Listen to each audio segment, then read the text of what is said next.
प्राणी के लिए आवश्यक है कि प्राणी अपने मन को काबू में करके अपने अंतर में झांक कर आत्मा को देखे। तब उस आत्मा के अंदर उसे परमात्मा का प्रकाश स्पष्ट दिखाई देगा।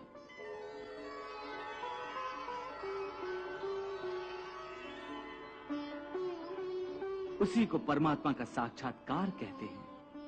तुम तो कहते हो कि अपने अंतर में झांक कर आत्मा को और उस आत्मा में प्रकाशित परमात्मा को पहचानो, अर्थात आत्मा से अलग कोई और है जो आत्मा को पहचानेगा। ये किसको कह रहे हो कि आत्मा को पहचानो? कौन पहचानेगा अंतर की आत्मा को? तुम्हारा मन। मन? हाँ, तुम्हारा मन। परंतु तुम तो कहते हो कि मन माया के भ्रमजाल में फंसाकर प्राणी को बहुत नाच नचाता है, फिर वो आत्मा और परमात्मा क्यों ले जाएगा? तुमने ठीक प्रश्न किया अर्जुन। उसका उत्तर यह है कि जब तक तुम अपने आप को मन और विषयों के अधीन रहने दोगे, तब तक वो तुम्हें नाच नचाता रहेगा। हे पार्थ, मनुष्य का शरीर एक रथ की भांति है।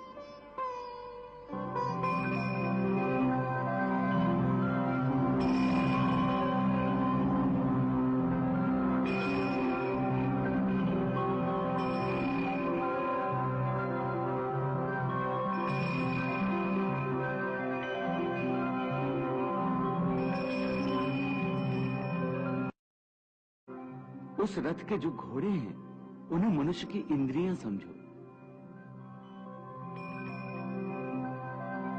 जैसे आंख, नाक,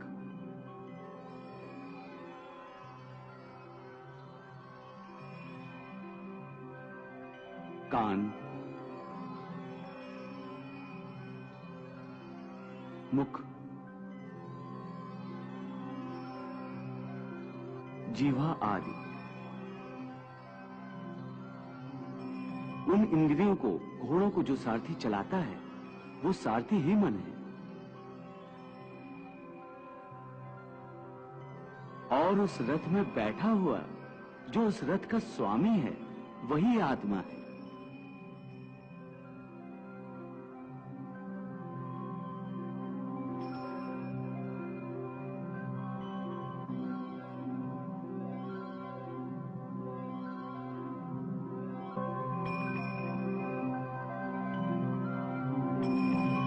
मनुष्य की इंद्रियां अपने विषयों की ओर आकर्षित होती रहती हैं।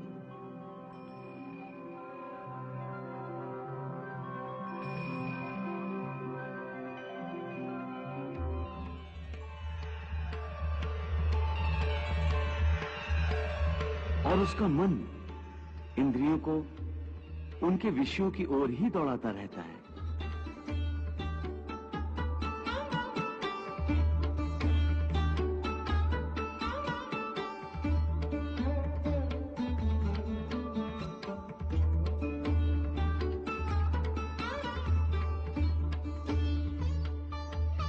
ये तभी तक हो सकता है जब तक जीवात्मा अपने मन को अपने काबू में ना लाए। जब तक मन काबू में नहीं आएगा, वो इंद्रियों को उनके विषयों की ओर ही दौड़ाता रहेगा।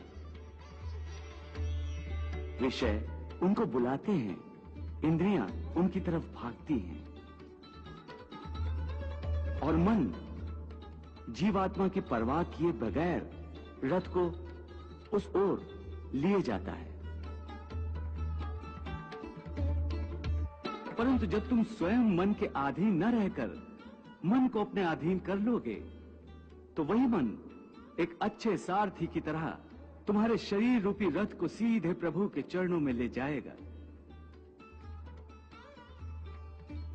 मन है शरीर के रथ का सारथी, रथ को चाहे जिधर ले जाए।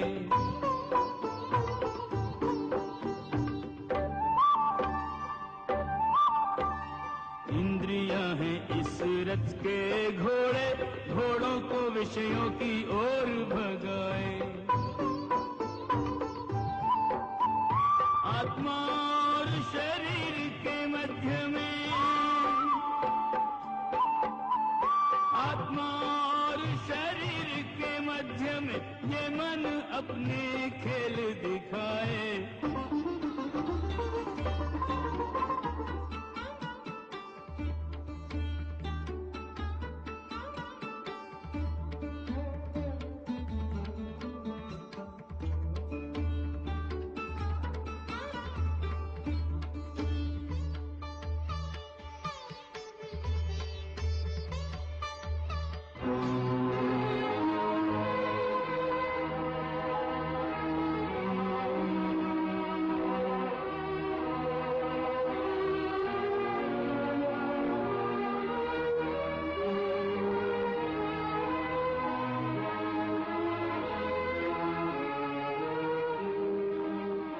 मन को वश में कर ले जो योगी, वो इसी रथ से मोक्ष को जाए। मन को वश में कर ले जो प्राणी, वो इसी रथ से अनंत को जाए।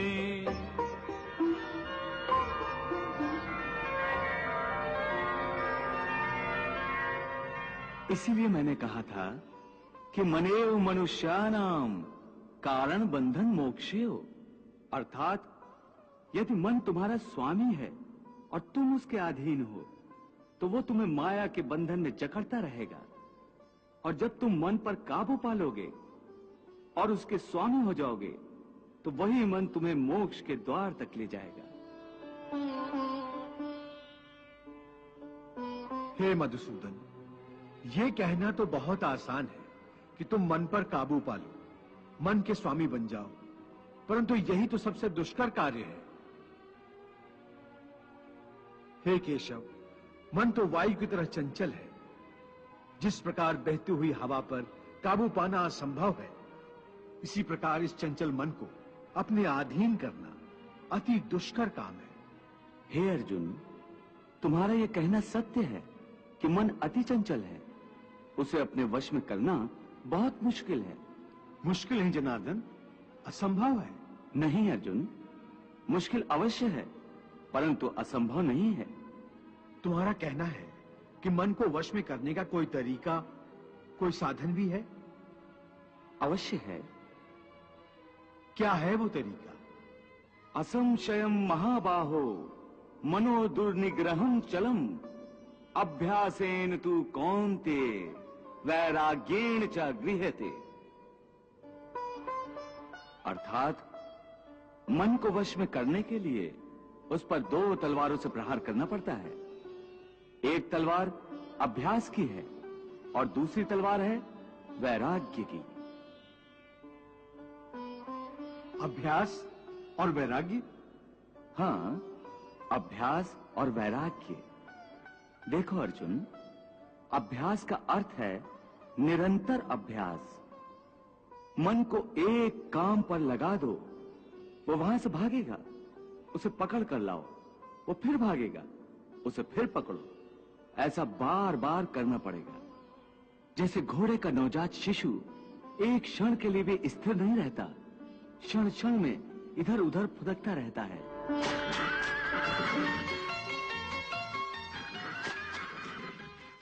उसी प्रकार मन भी क्षण क्षण में इधर उधर फुदकता रहता है। एक चंचल घोड़े की तरह मन भी बड़ा चंचल होता है, और ऐसे चंचल मन को काबू करना उतना ही कठिन है जैसे किसी मुंहजोर घोड़े को काबू करना।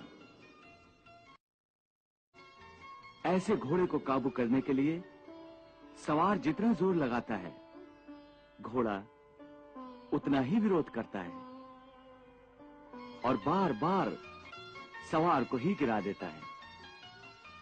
परंतु यदि सवार दृढ़ संकल्प हो तो अंत में वो सरकश घोड़े पर सवार हो जाता है।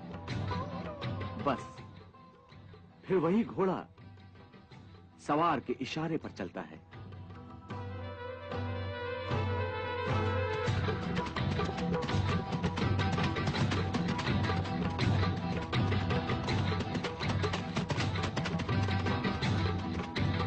उसी प्रकार मन को भी नियंत्रण की रस्सी में बांधकर बार बार अपने रास्ते पर लाया जाता है, तो अंत में वो अपने स्वामी का कहना मानना शुरू कर देता है।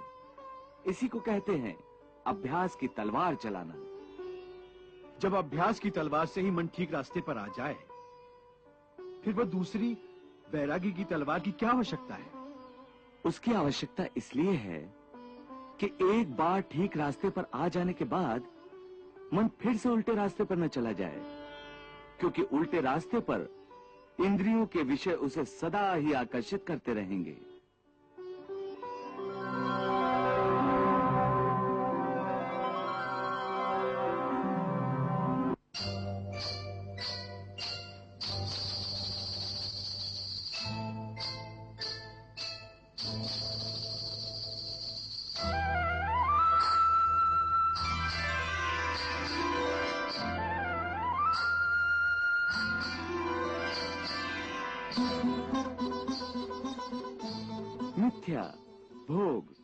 अभिलाष और काम की तृष्णा उसे फिर अपनी ओर खींच सकती है। इसलिए मन को यह समझना जरूरी है कि वो सारे विषय भोग मिथ्या हैं, असार हैं, योग माया के द्वारा उत्पन्न होने वाले मोह का भ्रम है। मन जब इस सत्य को समझ लेगा तो उसे विषयों से मोह नहीं रहेगा, बल्कि उससे वैराग्य हो जाएगा। और यही वैराग्य की तलवार का काम है कि वो विषयों के मोह को काट के मन को सन्यासी बना देती है। मोह से विमोहित जब बुद्धि तेरी भली भांति, मोह रूपी दल दल को पार कर जाएगी। लोक परलोक से संबंधित भोगों के प्रति तब तेरे मन में विरक्ति भर जाएगी। वासना की वासना रहेगी तेरे पास तनिक, मन स्थिर हो जाएगा, कामना मर जाएगी।